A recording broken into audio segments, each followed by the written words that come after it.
Italy has two standards. There's this thin sort of plug and this thicker one, and they're not all the same. As you can see with this thicker one would not work with this thin one, and so on. So we need a plug that does a variation, and then there's an EU standard, which is what this plug is for, is to adapt this standard to a EU updated standard. So we have all those in the house, as well as some of the new, the electrician wired some of the plugs with the Italian standard, this 3 prongs, and we've had to have plugs available for that.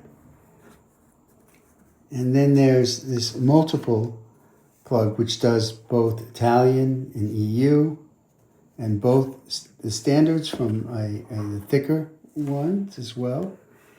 And we have, and this is what an EU standard plug looks like. It has a place for the ground, it has the hot and the lead, and it has a different aspect, it has a hot and a lead, or neutral and a lead, and it also has a ground. And it has a configuration that allows it only to be used in an EU standard plug. We have a lot of appliances that we purchased from our time in Ireland, so I need to convert them, and this is a Irish to EU standard plug. And in addition, I have some EU power strips, or some UK. I also have these UK power strips, which also has a fuse in it that I use in order to utilize those power strips as well, so I can mix and match with both UK and EU power receptacles.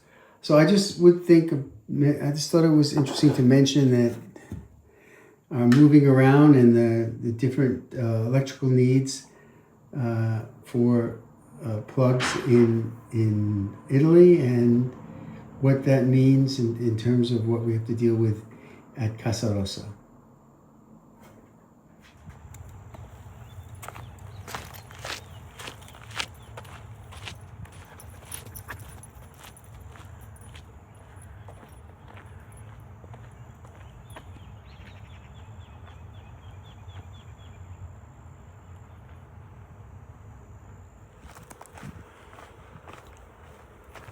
I work at Living a Passionate Life, and I try to keep as many passions in it as I can. One of those passions is geology. It's a subject I studied in school, and one that I use everywhere I go. It's a study of the planet. Part of geology is the study of geomorphology, which is the study of how the surface of the planet is shaped by geologic activities. And here, at the edge of the Alps, mountain range that was studied more than almost any other range in terms of understanding the geology of mountains, I find that the geology in the place I live is wonderful and beautiful, and it tells a remarkable story about mountains. So, what is the story told in these rocks? As the river comes down the mountain, and this is the Cervo, which is the Deer River, as it comes down, it picks up the rocks that are in the mountains. And inside those rocks is the story of the Alps. There are granites, which are the rocks that were buried deep underground and cooled slowly. And we know this because of the large crystals of quartz, of the plagioclase, of the various mafic or magnesium iron minerals that are in it, and then also of the great pressure and temperature that was caused by the formation of the Alps. And that pressure and temperature is, we see it in the schists that are here, which is, we see it in the rocks, the high temperature pressure minerals or rock groups, which are things like the schists. And the event happened over multiple time because we can look at the granites and see that they were at some point remelted and they became refluid, and you can see that inside the rocks. And all those rocks are collected here in the riverbed, being transported down the mountain. This erosional event, this mass wasting event, so to speak.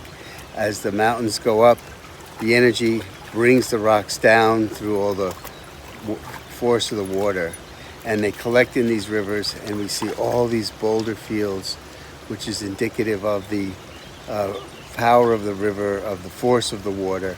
But it also is, each one of these rocks is actually a little picture or a little story of what happened to form these mountains. And I come here to walk the dog every day, and I look at them and I look at the rocks and I see the different mineral groups and I see the different types of rocks, and I think about how the Alps were formed.